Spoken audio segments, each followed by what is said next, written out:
Hello and welcome to the Brazilian BA guest. Every week I have here a special guest to talk about something that's in the interest of the business analysis area. And today I have the honor to have again the same guest I had last week, Mr. Ivar Jacobson. Hello, Ivar. Hello, Fabricio. Nice to be here again.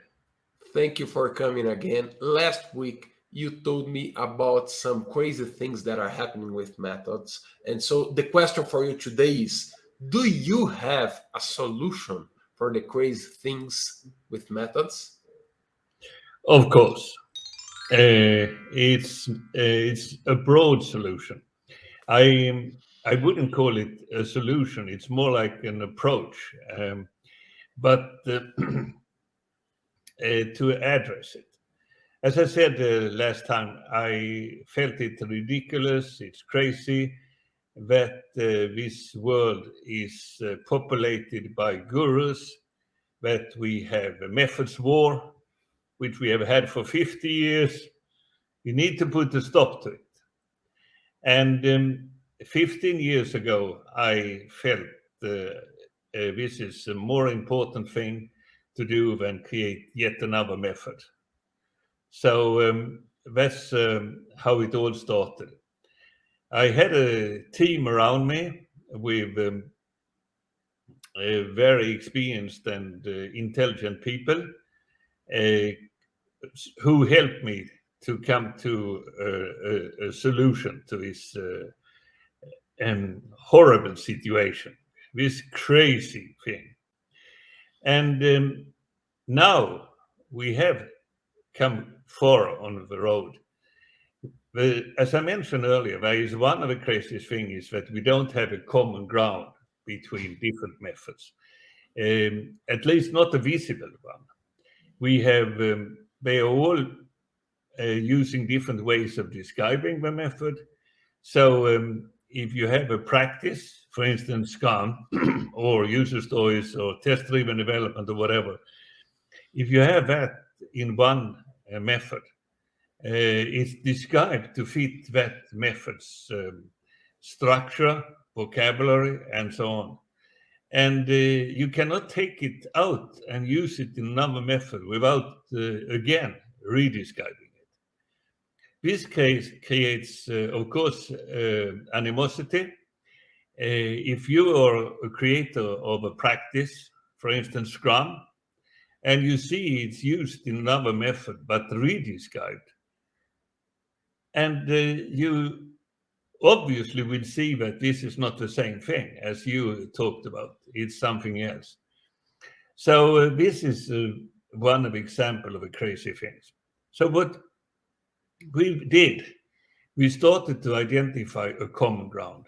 I think a common ground between methods. So if you describe a method with its practices, you don't start from just the alphabet as it is today.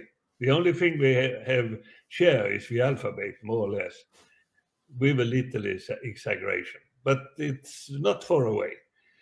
And then instead you have a common ground, which works as a base for your description. You don't need to describe things like what is software, and what is design, what is development, and so on. What is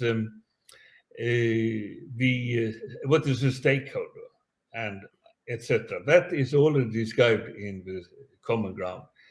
But also more things is there. So it takes a little while.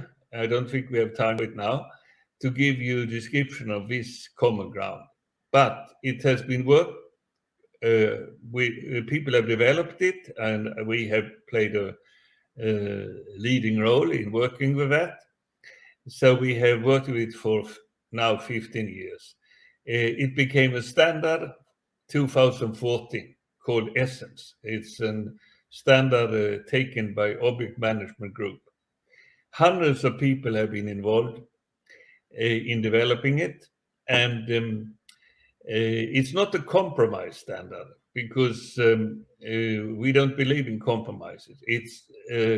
It's something that is really clean and well defined.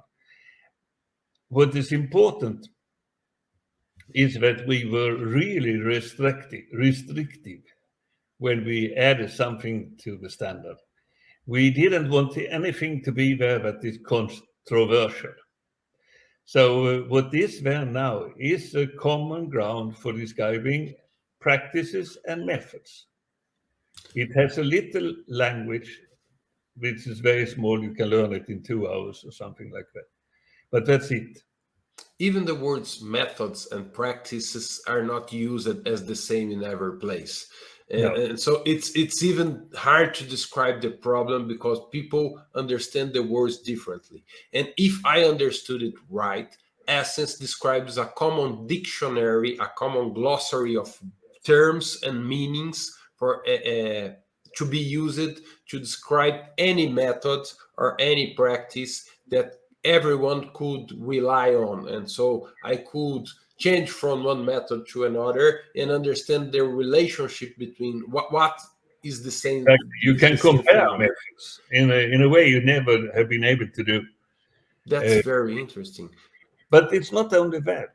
Um, it actually is based on a syntax that is really very intuitive. We use we use poker-sized cards to describe. I think I can show you. Oh, that's great. This is Scrum. It's 21 cards, and on every card there is something that you can talk about. So these are placeholders for conversation. What's a development team? And you also, it's not only a vocabulary. Vocabulary is this, I would say, the smallest thing of essence. It's the important thing is that it also teach you how things are related and that you can play games.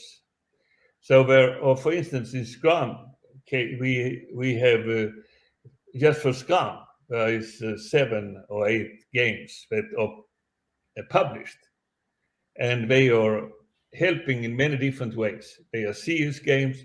They People are very enthusiastic when they learn or practice. It's not boring like studying a number of slides. It's quite fun. And I have never seen so enthusiastic people in a class as I've seen when they learn practices like this. But it's not only for learning, it's also for doing. So when you work, you progress the work with them. So essence is with essence, if people use essence to describe their methods and practices, it will be less interest to have branded methods. You don't need this is one big branded method, and either you take that or you take this other branded method. You cannot take a little of each. And with that, you create an ecosystem of practices. So there will be a you can think about it as of a library where you can go and select practices, and the practice you want, you compose them, and you have a method. Every team can select whatever they want to have, with some limitations because there has to be some commonality between the teams. But in principle, some team can select Scrum, another Kanban, or a further one take Waterfall if in some cases that can be motivated.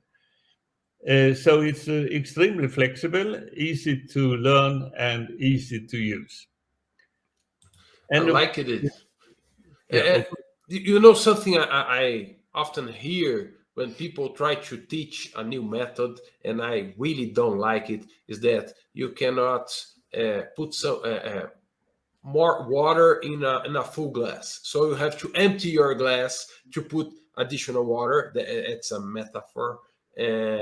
But I really hate it because I don't want to throw away all the knowledge I had years to accumulate. So I don't want to throw my water away or my knowledge away to learn a new one. I just want a wider glass, a bigger glass to put more knowledge on it, because my brain, and I believe everyone's brain, learn from connections for what I have learned first and how I can connect that learning or that new concept with the concepts I already have. And from your explanation, I believe that's what you are providing, Yeah, some common ground to make connections and to use the previous learning to learn new methods and new practice and put that on your library of knowledge. Is that correct? exactly. One of the ideas in this, namely, you have a common ground, which is very basic, very elementary, and um, also very powerful. It's it you start at a different level when you talk methods because you have this common ground. Then you have Scrum described, you have whatever you have. User stories and these practices that are more general practice that are used in many methods, and you have other practices on top of it and that are specific.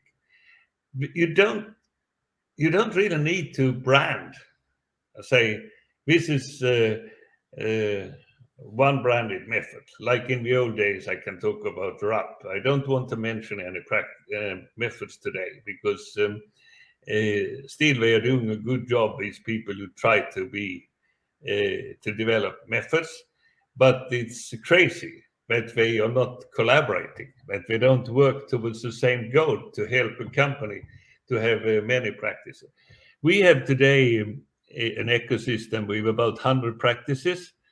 I expect that to be in a couple of years because many people want to fill it with practices today. I expect it to be significantly bigger just within a year or two. And when there are tools, you need to have tools to create practices, and you need to have tools to activate practices. So there are lots of opportunity for products and to help teams and organizations develop better software.